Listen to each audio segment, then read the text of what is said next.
interromper só um minutinho antes do Gustavo começar a falar. Desejar uma boa tarde a todos também. Eu sou a Carolina, eu sou do Instituto ABCD e só antes da gente começar essa rodada de apresentações, eu queria contar um pouco para vocês de qual foi a proposta da Semana da Dislexia desse ano. Esse ano a gente criou o tema transformação como tema da Semana da Dislexia por uma série de motivos. Mas uma das principais, que ao meu ver é uma das mais relevantes e significativas, foi a possibilidade que a gente criou de integrar várias associações e grupos que trabalham com o tema da dislexia. Por mais surpreendente que possa ser, até o ano passado, cada uma dessas associações divulgava a Semana da Dislexia, o mês da dislexia, o dia da dislexia, numa data diferente. Então, esse ano a gente conseguiu fazer a união de algumas das principais associações, claro que não todas, esse é um desafio que fica aí para o próximo ano.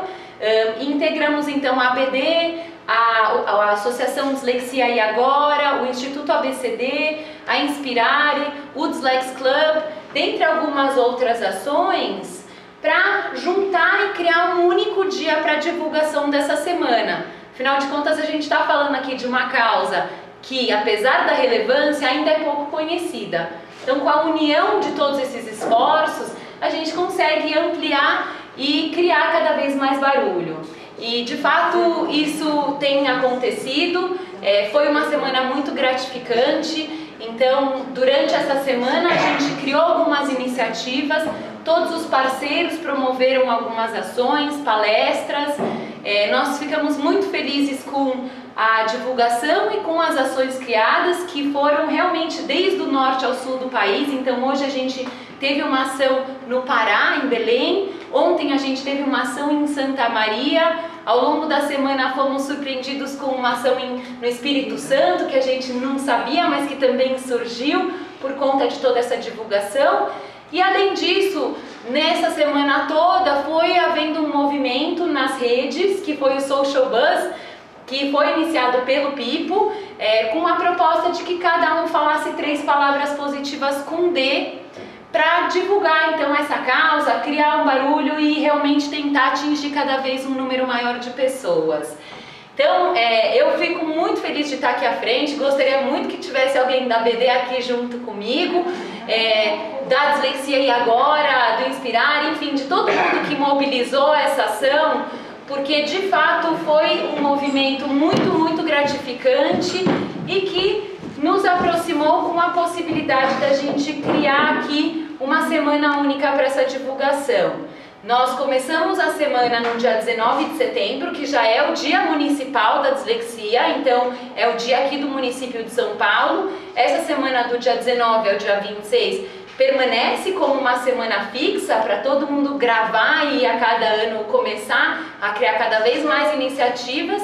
E com a ideia da transformação, a gente também conseguiu mobilizar várias pessoas com dislexia para que elas fossem protagonistas de muitas das nossas iniciativas. E essa é a nossa ideia cada vez mais. Então, com uma grande ajuda do Pipo, do Dislex Club, né, que se envolveram do começo ao fim, a gente foi criando uma série de possibilidades. O DIAD foi uma delas, totalmente concebida pelo grupo do Dislex Club, que tem o intuito de realmente trazer o disléxico aqui para frente como protagonista, divulgando suas experiências, seus potenciais, suas superações, não só a partir da fala dos próprios disléxicos, mas também das pessoas muito próximas do seu cotidiano. Então a gente agradece muito a presença de vocês e queria passar a palavra caso vocês gostariam de falar. Eu queria só acrescentar que a gente também tem o vereador Floriano Pêssaro, na época vereador, foi ele que instituiu o Dia da Dislexia, e nós temos um projeto de lei que está para ser votado, aprovado na própria Câmara Municipal. Então, assim que nós tivermos maiores informações, a gente vai passar para cada um de vocês, porque a gente precisa de uma ação maciça de todo mundo pressionando para que a gente possa ter essa aprovação, porque tem um grupo contra.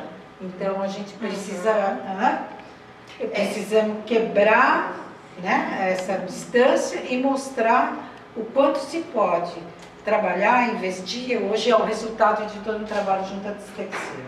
Certo. Eu também só quero agradecer o empenho das associações, né? Principalmente do Pipo, que nos ajuda, continua nos ajudando, né? E vocês vão receber bastante e-mail, tanto da Dislexia Agora, como do Instituto ABCD e da Associação Brasileira de Dislexia. Nós vamos formar um cadastro, né, com o e-mail de vocês. Então, assim, o nosso desejo é mantê-los informados com tudo a respeito à dislexia, tá? E receber também claro, questionamentos para que a gente possa fazer de verdade uma rede social. E que cada vez nós possamos ajudar vocês também, tá bom? Então, bem-vindos a todos. Também. Bom proveito. E obrigada a BD por ceder a casa. E as nossas portas estarão sempre abertas a todos. Obrigada. Tá? Qual que é o projeto que está na Câmara para ser aprovado? É o PL sobre a dislexia. 8060/06. Esse é o municipal e também tem o federal, Que também já passou, só falta de uma semana que assinar. está na última instância, na última comissão de votação. Já passou pela Comissão de Educação, de Finanças e agora está faltando só a presidência assinar. E a resistência por esse projeto que está para ser aprovado, sabe-se por quê? Sabe? Porque as pessoas, o outro grupo, confunde o trabalho da dislexia com a medicalização, ou medicação.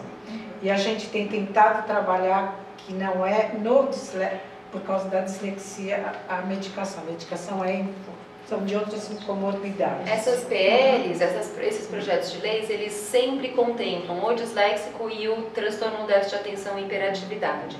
E existe um grupo muito forte, que é esse que a Esther está falando, que é o grupo da antimedicalização. Então, eles têm um discurso social muito forte, alegando que a dislexia não existe, que o TDAH não existe, por mais incrível e surpreendente que isso pode ser. O que acontece? De fato, a gente tem muito diagnóstico sendo feito de uma forma errônea. A gente tem muitos diagnósticos. A porcentagem de dislexia na nossa população é de 3 a 5%, não vai passar de 10%. E de fato a gente ouve muitas pessoas sendo chamadas de disléxicas, porque elas são mal diagnosticadas. Então a nossa luta também é pelo bom diagnóstico, pelo diagnóstico bem feito, preciso, multidisciplinar, individualizado. Então esse movimento contrário se mune então das questões sociais, das falhas na educação, das questões realmente ambientais e de vulnerabilidade que a gente tem no nosso país, para falar que quando a gente dá um diagnóstico, a gente está culpabilizando a criança e isentando o sistema educacional. E não é verdade, né? Mas a gente também não acha que existem todos esses diagnósticos de fato. Existe sim uma supervalorização do diagnóstico, que não está correta, mas isso não quer dizer que não exista a dislexia. Então não é nenhum extremo nem outro. O nosso desafio é de encontrar esse meio termo e primar pela qualidade do diagnóstico e da informação com embasamento científica, bem dada para a população. E tentar mostrar que a medicação, né, que se dá às vezes por muitos neurologistas, pediatras e tal, também está sendo abusiva dentro do sistema e está criando um conflito para a gente também poder trabalhar nessa realidade de separar o que é dislexia e o que é medicalização e para que ela serve. Mas a gente está aí juntos para trabalhar juntos com vocês. Obrigada, gente.